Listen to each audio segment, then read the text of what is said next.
I'm like, you think that like, well, Lord, to be transparent, I got news for you. Nothing's hidden.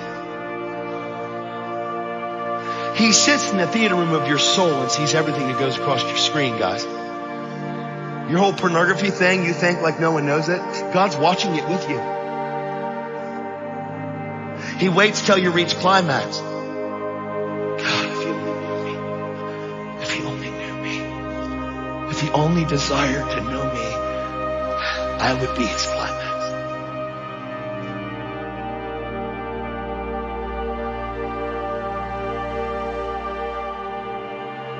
He's not mad. He sees it. He sees it.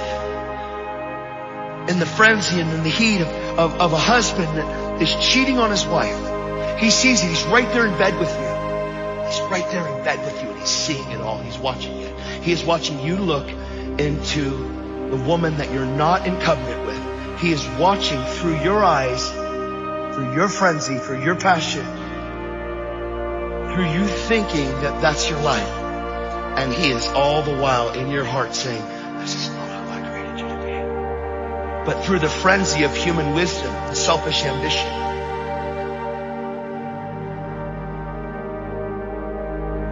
like, I don't like this. Do you think he does? What if, in the midst of that, the Lord spoke to you and said, hey, ladies and gentlemen, he doesn't do it.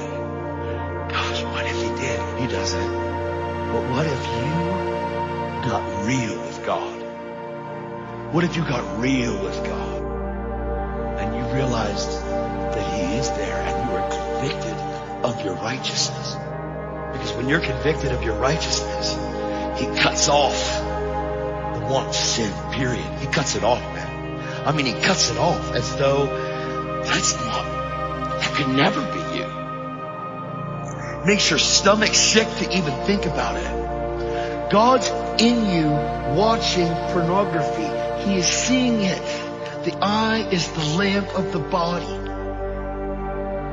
If the eye is single, the whole body is full of light. And if that light that's in you is darkness. See, there are Christians that say they love God, but they're stepping into these areas because they don't have intimacy with God. See how one thing you share builds up people and everybody's like, yeah, and then you go into somewhere else and it's like, oh. What if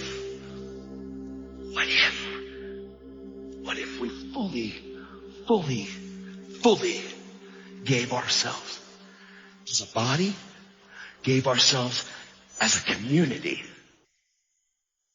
to this Father? Lust is a sexual desire that dishonors its object and disregards God. Disregards the promises and the warnings of having or losing the beauties of Christ.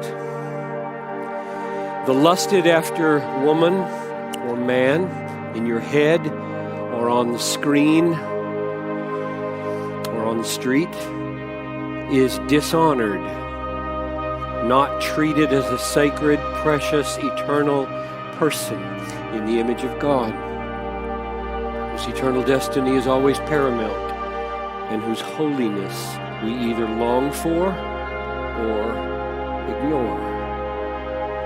And the only way that kind of dishonor can daringly be carried out and hold sway is by disregarding God while we are in the sway of lust. Ponder with me for a few minutes the natural and the spiritual role of self-control in relation to lust. Addiction, I think, is a relative term. I would stake my life on the guess that in this room, no one is absolutely addicted to pornography or any sexual sin. None of you is. What I mean by this is, if the stakes are high enough and sure enough, you will have all the self-control you need to conquer any sexual temptation. For example, tonight, if you are feeling totally in the sway of a sexual desire, more blazing, more powerful than you have ever felt it in your life, when you believe you cannot resist the temptation to look at some nudity online, and suddenly a black hooded ISIS member drags your best friend or your spouse into the room with a knife at his throat or her throat and says, "If you look at that website, I will slit this throat," you will have self-control.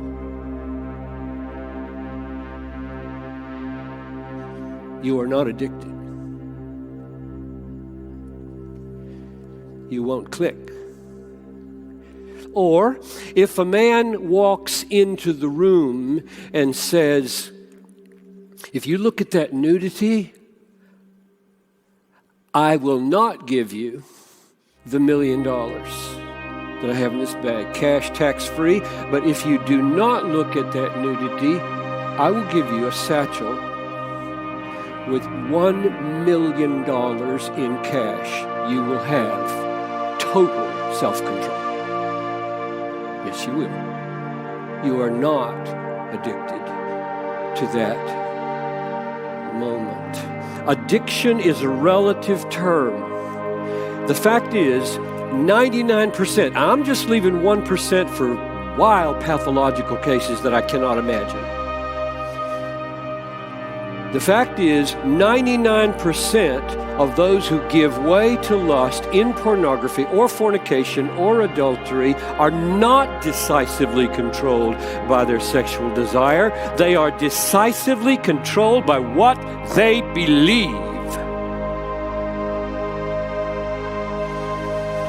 What they believe will happen if they act on the lust or don't.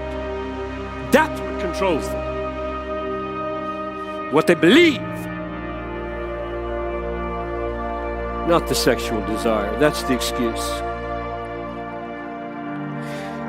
The decisive issue is whether they believe the stakes are high enough and sure enough. If they are sure the friend will die a gruesome death, they will have self-control. If they are sure enough, and that's real money in there, and it's really tax-free, and it isn't stolen goods, they will have self-control.